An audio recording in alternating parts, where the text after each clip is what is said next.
Ladies and gentlemen, as we begin our services, if we can please kindly turn off all cell phones or electronic devices, or please place them on silent. Thank you.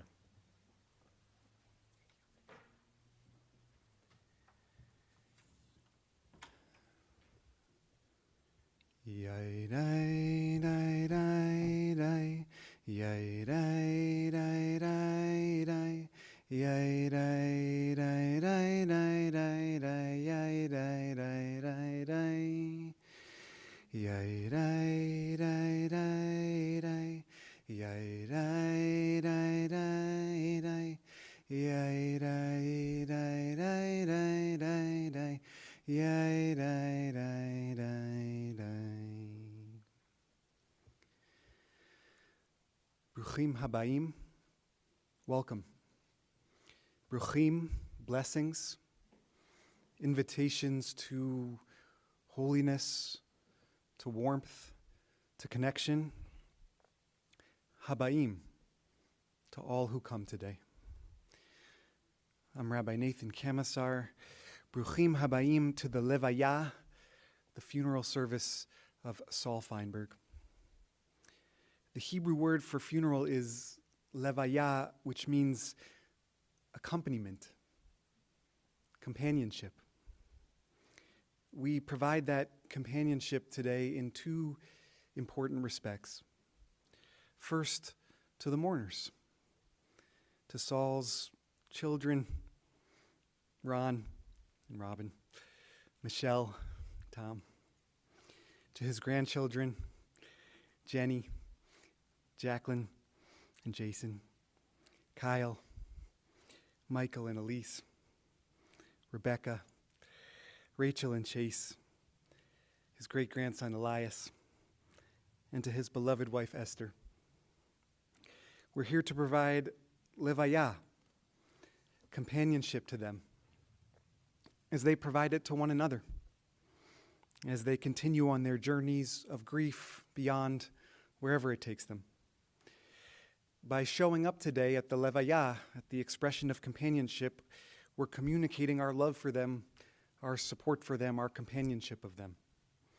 We're here for them on their journeys forward. They're not alone.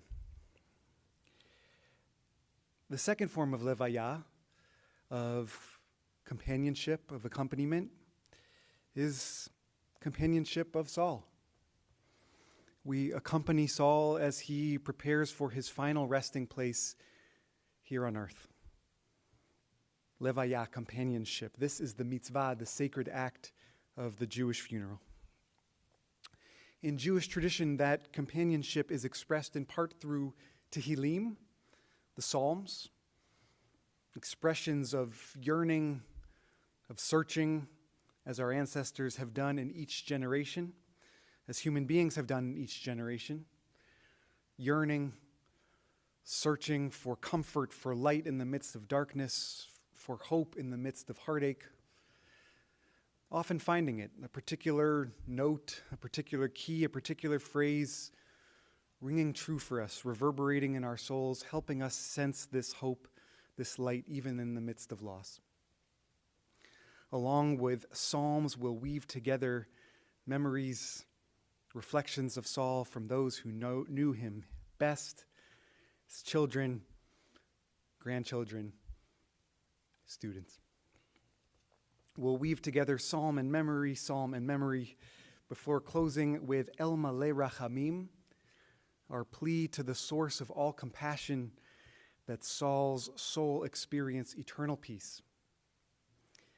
Then those who are able will proceed to the cemetery where we'll fulfill the mitzvah, the sacred call to action of Chesed Shel Emet, a mitzvah of true compassion that is directly taking part in the burial of a loved one, ensuring that Saul reaches his final resting place on earth with kind, knowing hands.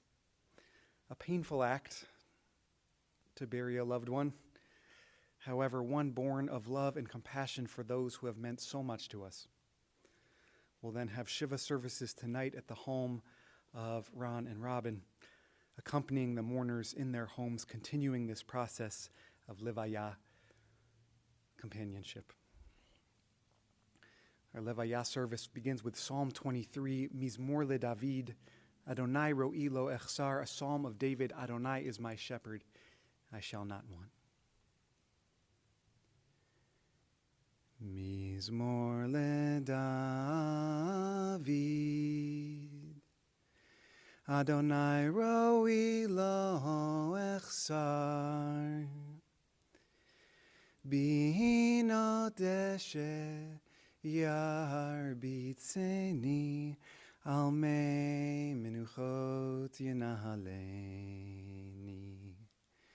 Nafshi yeshovev, nafshi yeshovev,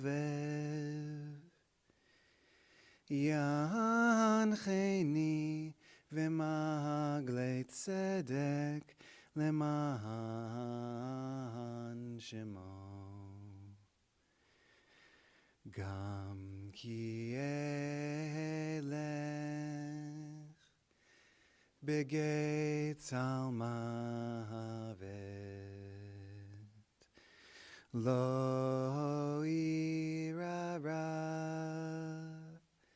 ki ata imadi,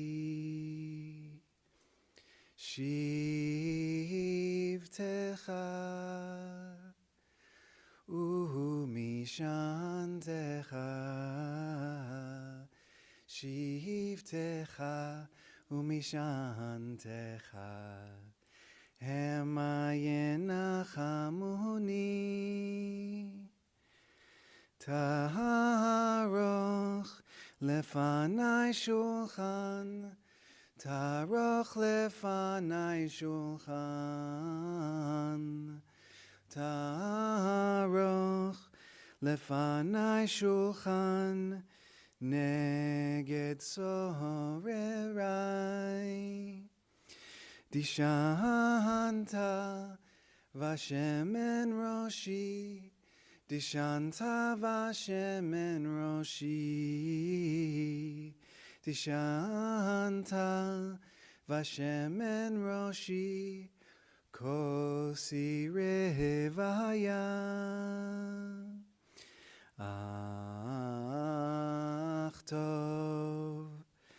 Ach tov v'chesed yirdefuni kol yemei chayai, v'shavti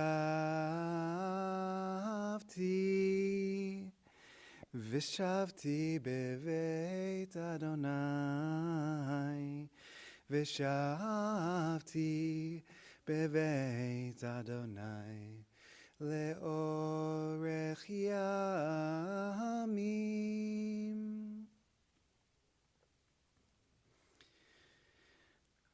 Adonai is my shepherd, I shall not want.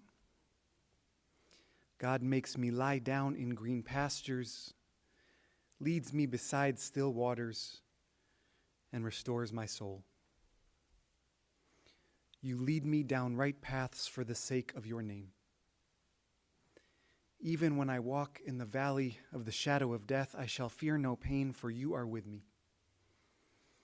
Your guiding tools, they comfort me. You have set nourishment before me in the presence of my demons. You have adorned my head with oil, my cup overflows. Surely goodness and mercy shall follow me all the days of my life, and I shall dwell in your house, the house of Adonai, for all time. We turn now to reflections, memories of Saul from family. I'd like first to invite up Ron to offer some words of memory and love. Thank you, Ron.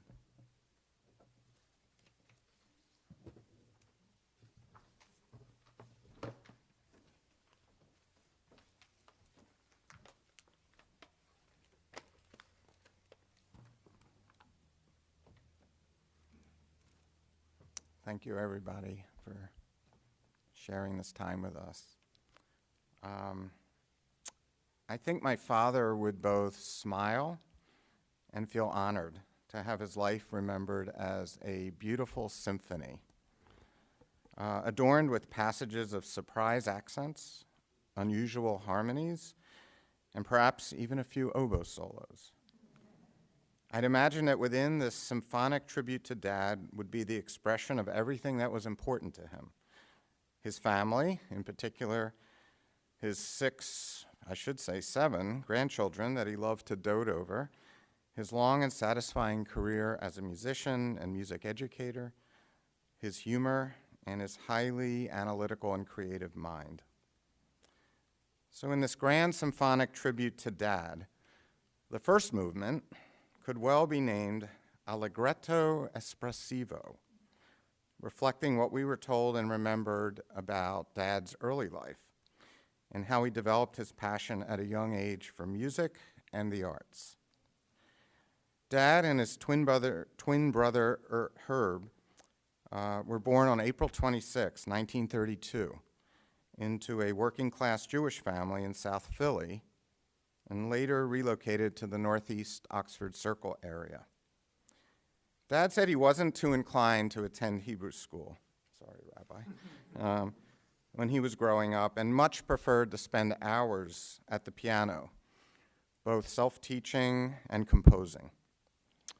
We know he did find a way to take formal lessons at Settlement Music School, and while he wanted to attend the Eastman School of Music for composition, he ultimately landed at Temple University's music and education programs. For myself and the rest of our family, it was certainly a fortuitous event that Dad went to Temple because as a freshman, he met his future bride, Esther, a talented violinist. Together, they made beautiful and loving music together, and they married in 1953. Although symphonic second movements often have a slower tempo, Dad's own second movement in life wasn't slow at all, and aptly could be called vivace con brio, with vivacity and brilliance. Spanning a few hectic years, Dad spent 2 years in the Army, stationed in Europe, then started his teaching career, as did our mom, and bought a new home, and together they had 2 rather rambunctious kids, all by age 28.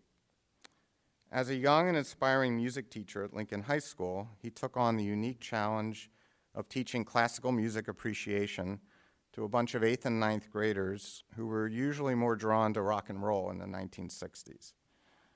Dad's creative and analytical mind led to his writing and publishing of a unique series of teaching guides called The Blueprints for Musical Understanding, used all over the United States for many years. I have fond memories of joining Dad on some of his trips to New York to meet with his publishers. During those years, there were many memorable family car trips all over the United States during the summer and trips during Christmas break to Williamsburg, Virginia.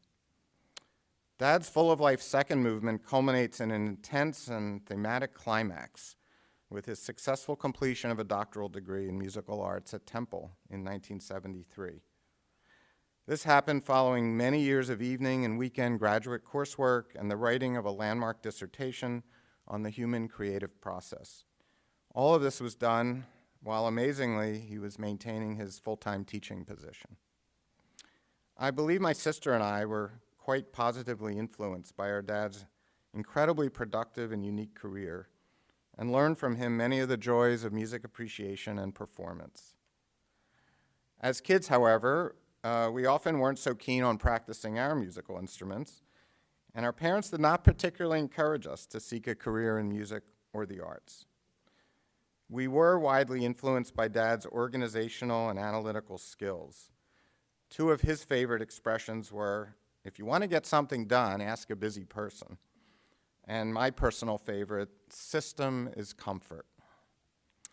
By the late 1970s, Dad and Mom became empty nesters and both pursued their professional lives and non-working hours with gusto and new adventures. Dad always loved playing scherzos. Thus, the third movement in Dad's Symphony of Life could be called Scherzo Delicato, for refined but delicate. Based on Dad's doctoral work and widespread respect for his blueprints, He was invited to speak at conferences, he wrote journal articles, and he continued to offer education and mentoring to his students. While Dad was offered opportunities to teach at the college level, that would have meant uplifting his family, his Philly roots, and his dedication to teaching at Lincoln High. Through the 1980s and 90s, the Feinberg and Murphy families grew, and both Mom and Dad were joyously happy to become grandparents to our collective crew of 6 kids. A little surprisingly to all of us, Mom and Dad also joined Beth David Synagogue, where they became active congregants.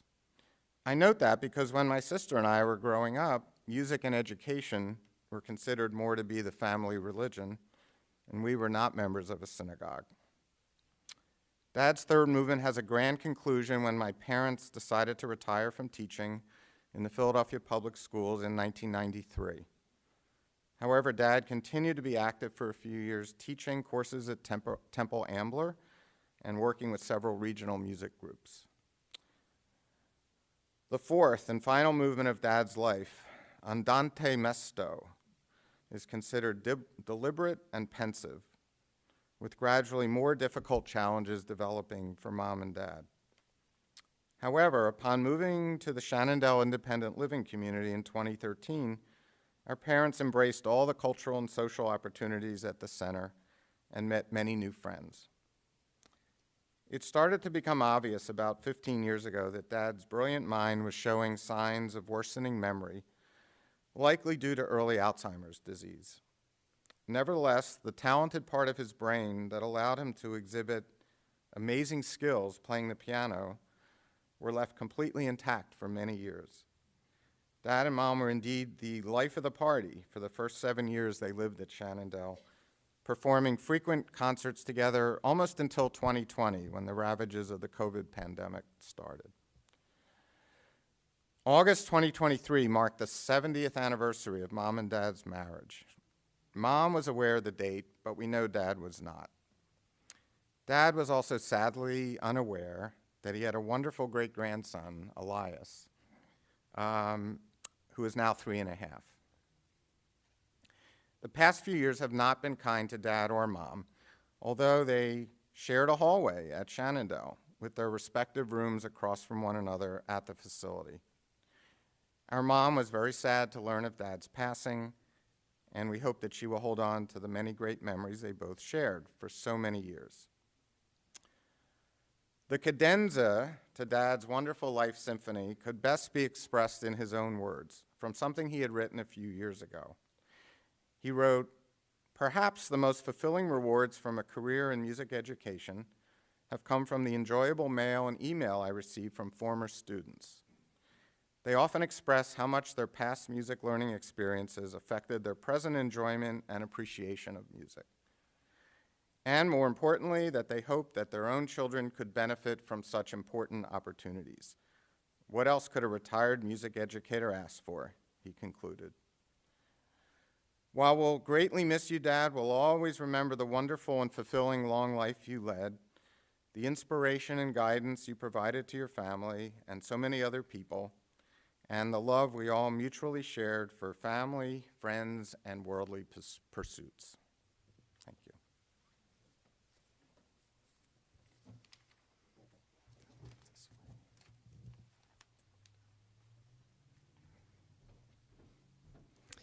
Next, I'd like to invite up Saul's daughter, Michelle, to offer some words, reflections, memories. Thank you, Ron. Thank you, Michelle.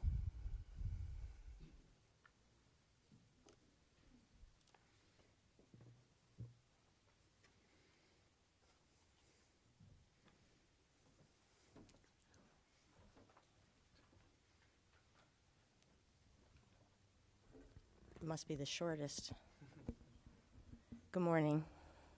I'm Michelle Murphy. I'm Dr. Saul Feinberg's daughter, and I so appreciate all of you coming, and those who are on live stream, hello. We appreciate all of your support and love.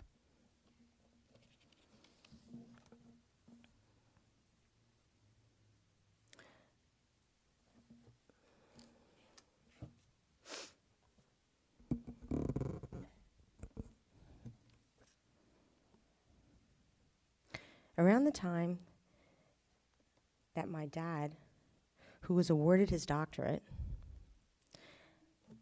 I was about to enter the most turbulent years of my life, becoming a teenager.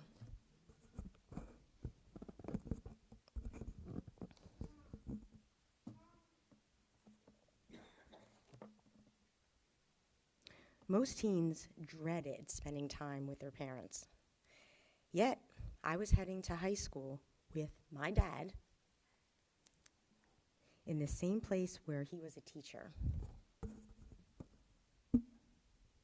I was off to Lincoln High School.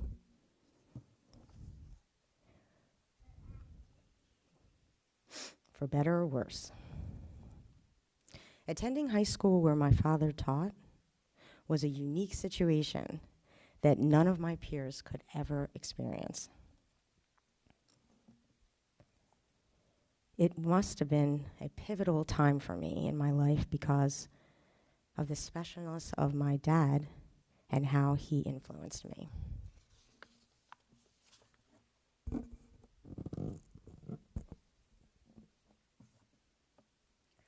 My dad became affectionately known at Lincoln High School as Doc.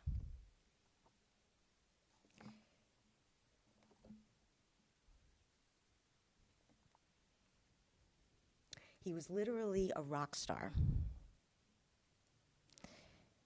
a beloved teacher by everyone who had either taken a music class with him or just knew of him around the school.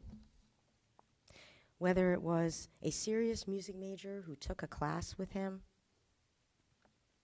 or a jock who was just curious about taking a music class, Doc had an indescribable impact on all of them.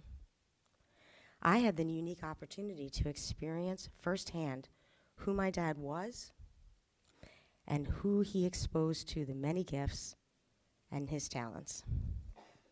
He was an active listener with an empathetic ear. He was a motivator, a mentor, a teacher guiding those students who were without a support system, who may have wavered and felt wayward, and were afraid to discover their purpose and their focus. He was a composer, sharing his wisdom and creativity, and a musician who helped others nurture a love of music and how to truly listen and appreciate it.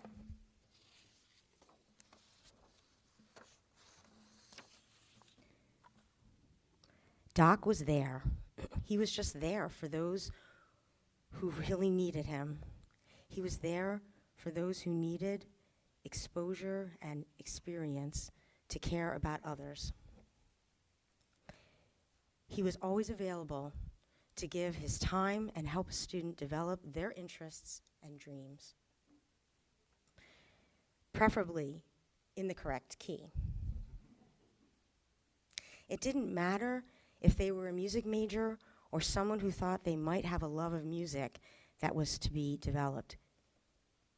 Quite simply, he was just there for whoever needed someone. Someone who needed someone to be interested in them. He did all of that quietly and sensitively, meeting students where they were, non-judgmentally and compassionately. Amazing qualities. Challenging them to keep going so that the result could be an unexpected surprise. Anyone who knew my dad knew that quote.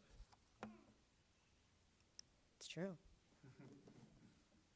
I have little doubt that my dad saved many of his students' lives who may have had no one to rely on or to express their feelings to by being present, sensitive, and responsive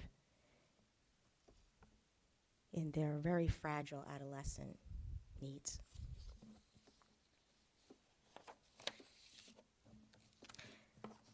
Throughout high school, Dad always made time for me in the most respectful, caring manner and a positive approach as he did for all of his students.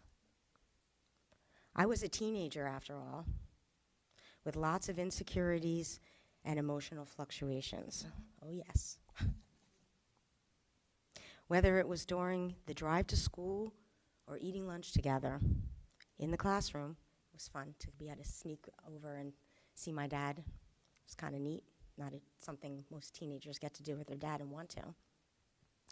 Dad was there for me unconditionally. We had always lots to talk about, and he was present and available to me to patiently listen and lovingly offer advice, whether I wanted it or not. I found out from friends while I was in high school and later, they were actually secretly envious of those special times that I shared with my dad. I, after all, had a built-in support system both at school and at home. Who would have thought that to most teens, those dreaded 4 years of high school would have turned out for me to be a gift from my dad rather than a burden?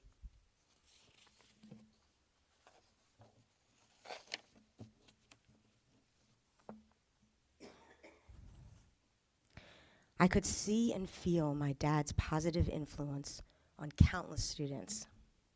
This occurred when sometimes I would stop by his classroom, walk by, and I could overhear the conversations and see the relief in the students' faces when they would leave the room and thank him for helping. Or, better yet, when I was at an orchestra practice, one of his students would share with me how my dad had helped them get through a really tough situation. Doc's power of positive thinking was palpable and impactful. Doc never shied away from being a leader or a change agent. He led by example. He was a role model for those in search of an alternative way of thinking. Doc wasn't content with status quo. Oh no. He would encourage others to brainstorm and reach for something new. He would say, be creative. Believe in and be patient with the process. But don't sit on the sidelines. Care deeply and be passionate. Work hard and stay focused. Strive for excellence. Let the creative juices infiltrate your heart and mind so that new ways can evolve from the old ways.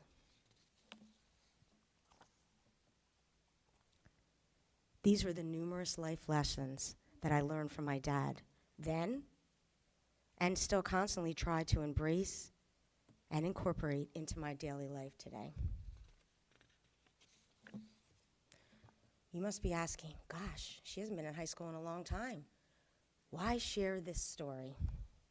Well, because the same incredibly loving dad who drove me as a teenager to Lincoln High School, most mornings at 6:30 a.m.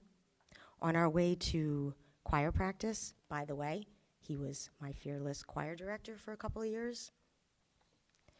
Was there for me and for countless others. Was that same loving dad who was there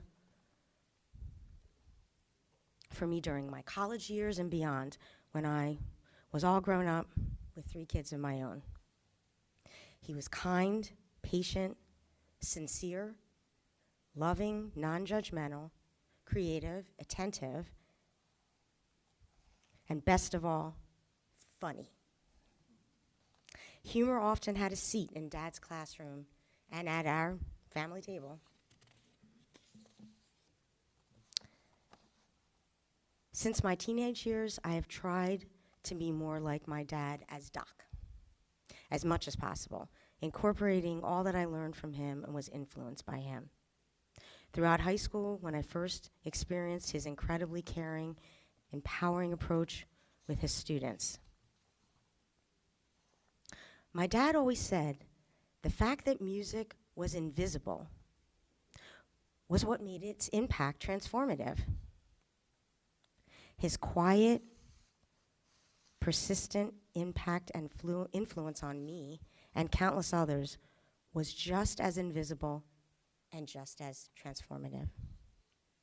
I was the fortunate teen to have had a dad and a doc inside the same music box, playing his transformative life lessons forever. I love you, Daddy.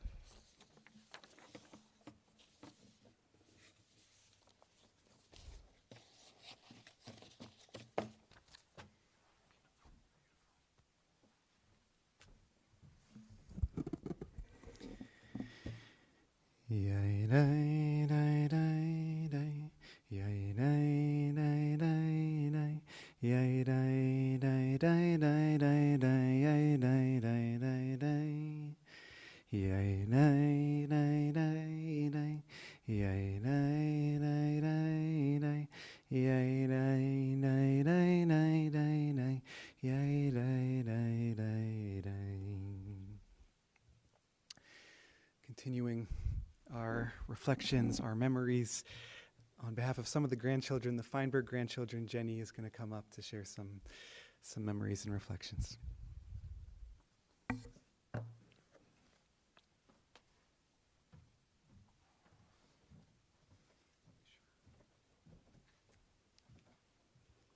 Thank you so much, Aunt Michelle. That was beautiful. Hi. I am honored to stand here this morning with our incredibly supportive community to pay homage to my wonderful grandfather. Pop-Up was guided by an inner muse, pursuing the values that mattered most to him with utmost clarity. As I reflect on the tapestry of his life, 3 core strands emerge: creativity, sentimentality, and loyalty. Pop-Up's reverence for creativity infused every aspect of his life, from his eloquent writing and unique compositions to his humor, which was both whimsical and delightful and sometimes a tad cheesy. His legacy as an educator is immeasurable, and his pedagogy extended so far beyond simply a vocation. It was the canvas upon which he imparted his love for listening, understanding, and the appreciation of music. His teaching methods and musical blueprints continue to leave an enduring mark on the world of music education. Growing up, I have fond memories of Mama and Pop-Up driving all the way to Cherry Hill or Philadelphia or some really random town in New Jersey to watch my siblings and me perform. Our grandparents were so proud to see the gift of music carry on through all 6 of their grandchildren. Pop-Up's sentimental nature was evident in his love for ritual. Every time we visited Mama and Pop-Up, there were certain activities we always looked forward to. Going to see the ducks, heading to the pumpkin patch, finding nature walks that often involved historical lessons about totem poles, eating breadsticks and never-ending salad at the Olive Garden, and of course, practicing our piano, or trombone, or flute, or saxophone, or viola, or cello, or oboe. These traditions became formative milestones that my siblings, my cousins, and I all cherished. And speaking of formative milestones, I thought I'd share this small piece of paper that I discovered tucked away in the closet when I went to Mama and Pop-Up's apartment this week. I was amazed to discover the original hotel receipt from their honeymoon in New York City. So this is the interactive part of my speech. How much do you think it cost to spend 6 nights at the Hotel Statler in 1953? Anybody? Lower, $63. It was $10 a night, 50 cents tax. So they paid $63 to stay from August 10th, 1953 to August 16th, 1953. Holding on to this cherished artifact for the past 72 years reinforces and reminds us of who Pop-Up really was. Someone so full of love, so full of life, so full of passion and care to preserve these sacred moments that we appreciate today. Pop-Up's creativity and sentimentality influenced so many of his choices and decisions. Yet above all, what made Pop-Up who he really was his devotion and his loyalty to his family and his students. There's been an incredible outpouring of admiration and gratitude from former students who remember Doc fondly, with folks sharing that they still reference and remember the many Pop-Up-isms that enhance their musical journey to this day. My mouth is very dry. I don't want to miss the delivery on this. Pop-Up was also very loyal to pranks. Over the years, our cousin crew, affectionately known as the Murphbergs, would gather together for Thanksgiving with Mum and Pop-Up. And then we'd proceed to spend the next few days continuing to eat. One time, when we were all together, probably in the mid-90s, I managed to convince all of my cousins that it would be hilarious to falsely inform the restaurant staff that it was Mum's birthday. Of all the people at the table, we knew she would appreciate the joke the least. I can still hear Pop-Up's laughter and recall the priceless confusion on Mum's face as we serenaded her with happy birthday a good 8 months early. While I won't explicitly label Pop-Up as the ringleader of said prank, I will admit that our subsequent public renditions of Happy Birthday for Mum resulted in a lot of free birthday cake. Pop-Up's steadfast devotion to our family epitomized the true essence of love. His unwavering support, endless encouragement, and boundless affection instilled in us the perfect blend of seriousness and silliness that I do my very best to personify today. Pop-Up, may your legacy inspire us to embrace curiosity and unleash our truest expression with enthusiasm and courage. The symphony of your life will continue to resonate in the hearts of all you influenced and loved. Thank you.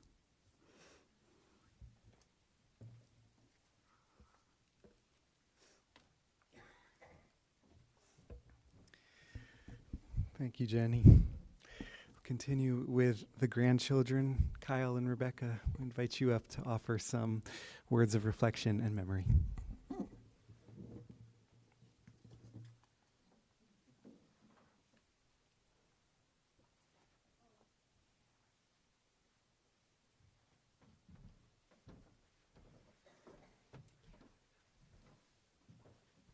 And Jenny did say, who would appreciate it the least? Hi, everyone. Thank you for joining us. I'm Rebecca, and this is my big brother, Kyle. When most people think of our grandfather, music immediately comes to mind. Pop-Up was blessed with the ultimate gift of speaking without words, but his ability to harmonize with unseen forces went far beyond his music. I have just as many memories of Pop-Up smiling in nature as him sitting at the piano. We spent more time outside in all seasons and weather than I can remember. Swimming in the summer, long walks in the fall and autumn, Pop-Up led the pack for everything under the sun. Pop-Up was the one who taught me that birds sing the same notes we play. He loved humming the notes back to the birds during our long walks through the countryside. If cows mooed off-key in the distance, he would always sing the correct notes back. He could always harmonize with anything nature sent him. Growing up, my mom loved to tell us the stories of their grand adventures across the country every summer.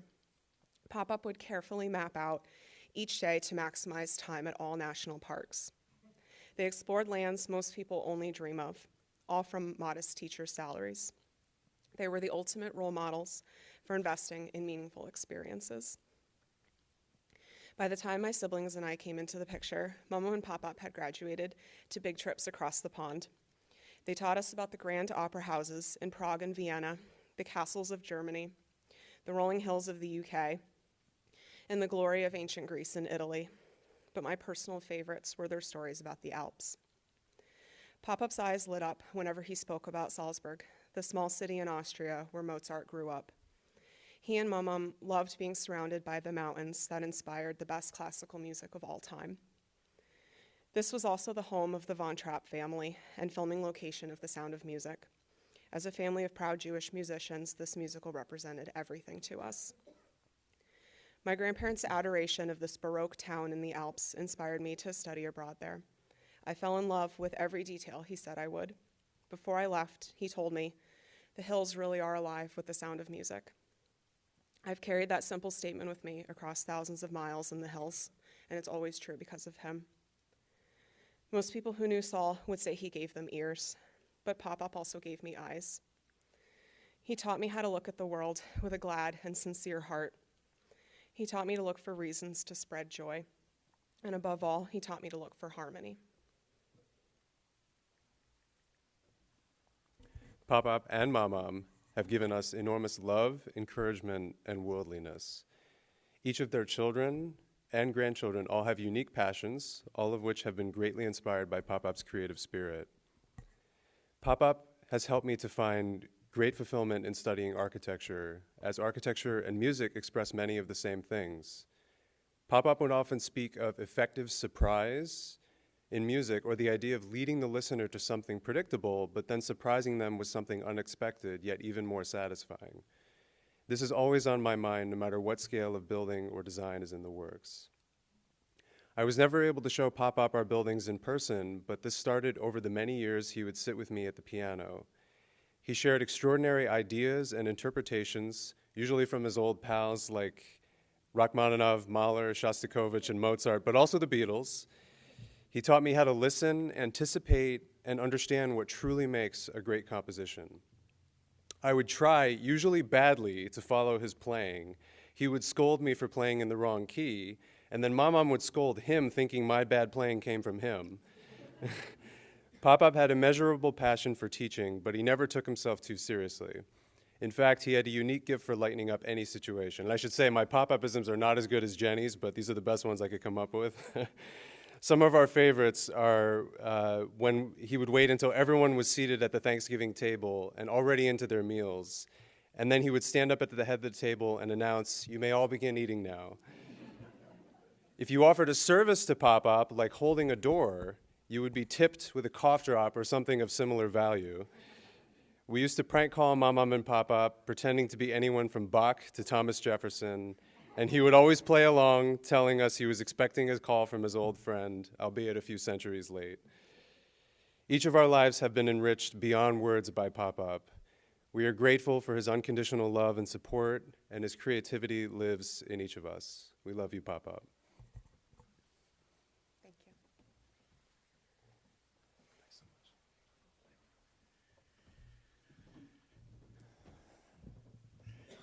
Thank you, Kyle and Rebecca. Our final speaker is Saul's student, George Mall, will come up and offer some words.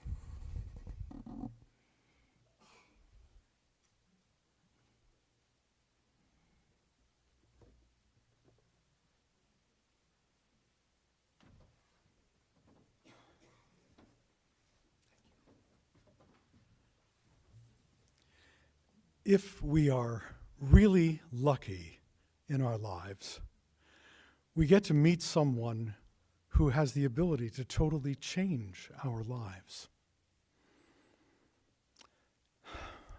Saul Feinberg was that person in my life, and in so many people. He taught thousands of students, and I know that he changed their lives as well, whether they were music majors or just English majors or whatever their interest was. Didn't matter. He had the same effect on all of his students. I met Dr. Feinberg by accident. I came to Lincoln in 1960, which coincidentally was when he came to Lincoln. And I had just come from spending 4 years at an Episcopal choir school for boys in Philadelphia at 4th and Lombard, St. Peter's Choir School. So in a sense, I was already a trained musical performer when I arrived at Lincoln. And due to that, my counselor, Mr. Lejeune, decided I did not need to take the course in perceptive music listening. And of course, the choral directors of the school, Miss McDonald and Miss Snyder, had both grabbed me for both the junior and senior choir. So he said, that's enough music for you, I think. Well, I'm sitting in the lunchroom one afternoon, and I hear the finale of the New World Symphony coming down the hallway by Dvorak. And I loved that piece of music from early childhood and went down the hallway to follow the music. And what struck me was there was not a peep of student noise coming out of this room, only the music coming through the speakers.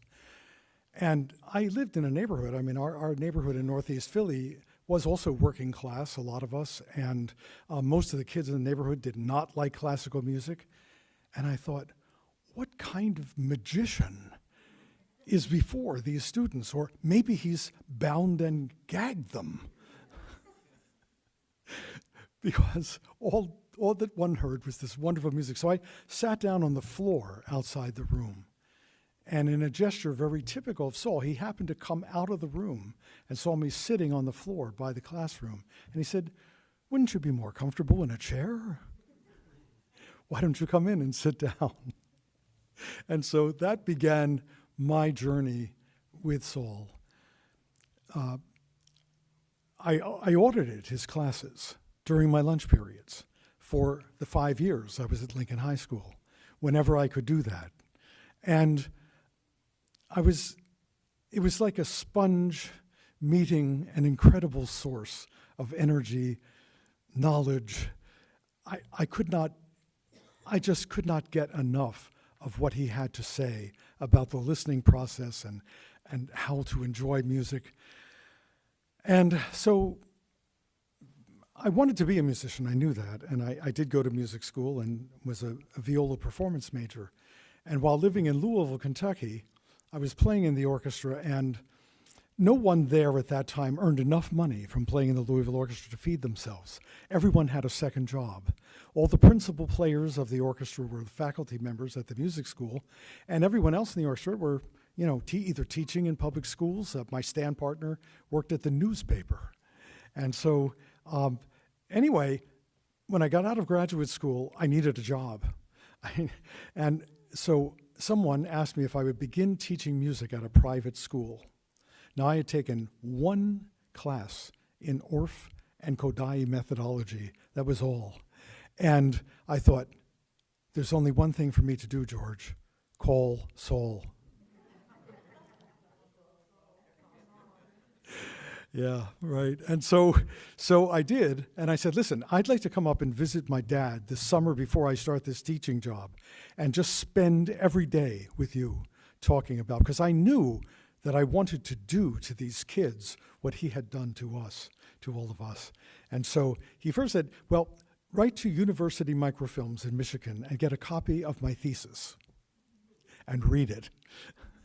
So I did that before I came up to see him. And of course, it remains today as a scripture for me. This is sort of a biblical text.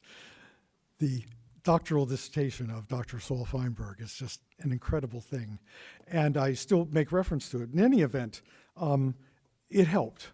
It helped. And I was able to succeed in that job until I moved to New York City. And that gave me the opportunity to start seeing Saul again on a regular basis. I was close enough to be able to go visit. And so as my musical career developed, I just talked to him as often as possible. And we would meet in New Hope, which was sort of halfway between our worlds, and have lunch or have dinner with Esther as well. And I want to say that beyond being an incredible teacher to these thousands of students, both young students and adults, he was an incredible friend. I mean, you talk about someone who had passion for living, but also compassion for all those around him. Like many teenagers, as we know, I had a lot of mishigas going on in my head. And so by the time Saul became my piano teacher in 11th grade, I was in need of help, and he knew it. And so our piano lessons would begin at the piano in our home because he would drive to the students. He didn't have students come into his house. He would go visit us. And so after my piano lesson, he'd say, "Let's go outside and walk and talk." And he got me through some really difficult times. And I know that I was not alone. There have to be many of us roaming around out here who were helped by him when we needed it. So I guess I would say that everything that I know about teaching people to listen to music, I learned from him. What a gift. What a gift. Many sayings are in my mind, but I leave you with this one. He said to me one afternoon, "The more we perceive, the more we receive." Tremendous motto for life. We love you, Saul.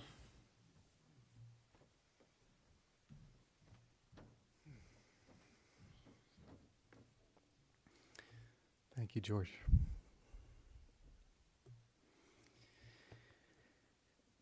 Esa einai el heharim me'ayin yavo ezri.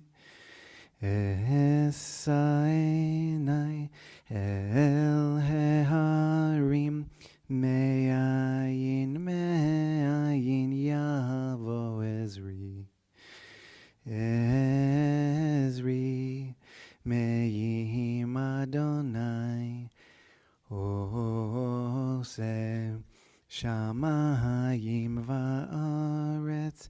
Ezri me'yim Adonai ose shamayim va'aretz.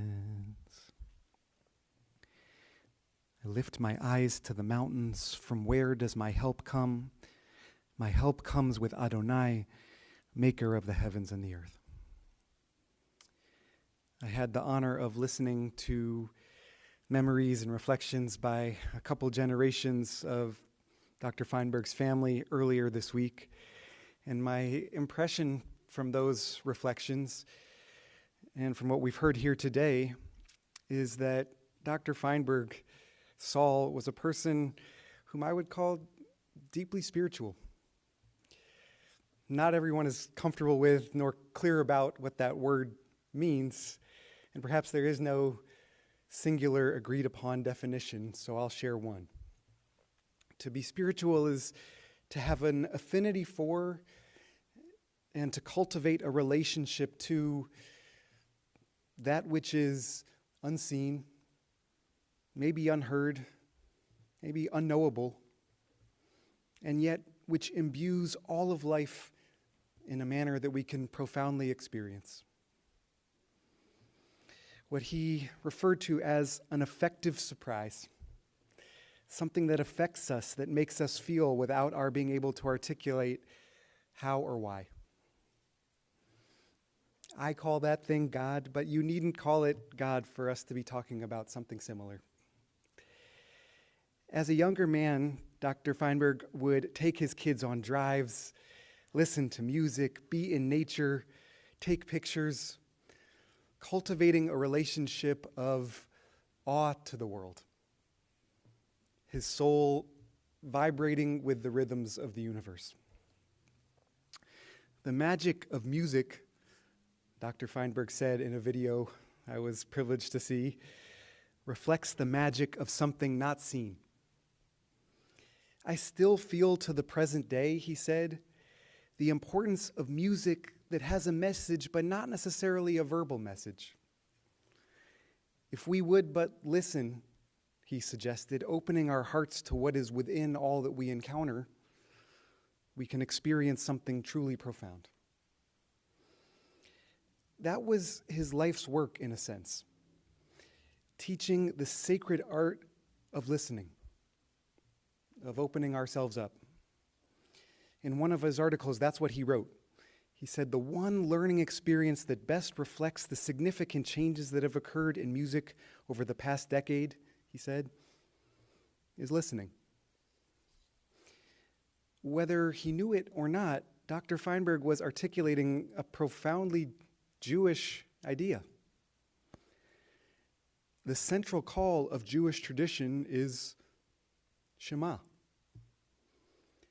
Shema Yisrael, Adonai Eloheinu, Adonai Echad. Hear, O Israel, listen, O Israel. Adonai is our God, Adonai is one. As my teacher Barbara Brightman writes, the Shema announces that listening is the spiritual discipline through which the oneness of God can be known. But it actually goes a step further than that, also aligned with Dr. Feinberg's teachings. The name for God that we say in the Shema is Adonai, but it's really the letters Yud He Vav He, the pronunciation for which is impossible, has been lost to time. So as Brightman points out, paradoxically, the name for God used in the Shema is precisely the one name that cannot be spoken, that is ineffable. Exhorting Jews, she says, to listen precisely to that which cannot be spoken, to hear in the living silence that which unites us all. Dr. Feinberg, Saul, instinctively understood this. He understood that listening, even and perhaps especially to that which is nonverbal, to silence, to unspoken cues, and of course, to music, is that which opens us up to what connects us all, to magic, as he put it. Whether it was music, or those drives, or nature, or perhaps most of all, family, he opened himself up to that which connects us all, and in it he found home, found love, found peace. And so now it's up to us to offer a prayer for peace, a prayer that his soul find lasting peace, with our closing prayer, El Malei Rachamim. I'll invite us all to rise in body or in spirit. We'll hold a moment of silence in Saul's memory, and then we'll offer the prayer that he experienced lasting peace.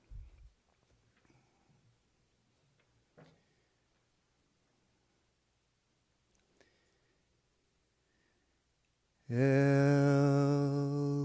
Malei Rachamim, Shochen Bamromim, Hamtzeh Menucha Nechona, Tachat Kanfei Hashchina, B'ma'alot Kedoshim Utehorim, Kezohar Harakia Mazhirim, Et Nishmat Shaul ben Yosef Verachel, Shehalach le'olamo, Began Eden Tehe Menuchato, Ana Ba'al Harachamim, Yastirehu beseter knafecha le'olamim, Utzror bitzror hachayim et nishmato, Adonai hu nachalato, V'yanuach al mishkavo b'shalom, V'nomar Amen. God, filled with mercy, dwelling in the heights, grant true rest in your sheltering presence to the soul of Saul Feinberg, son of Joseph and Rachel, who travels to his eternal home amid the ranks of the holy and the pure, shining like the radiance of the skies. Merciful One, we ask that he find shelter in your eternal embrace. May his soul be bound up in the bond of life, his inheritance, O Eternal One, that he may rest in peace. And let us all say, Amen. You may be seated.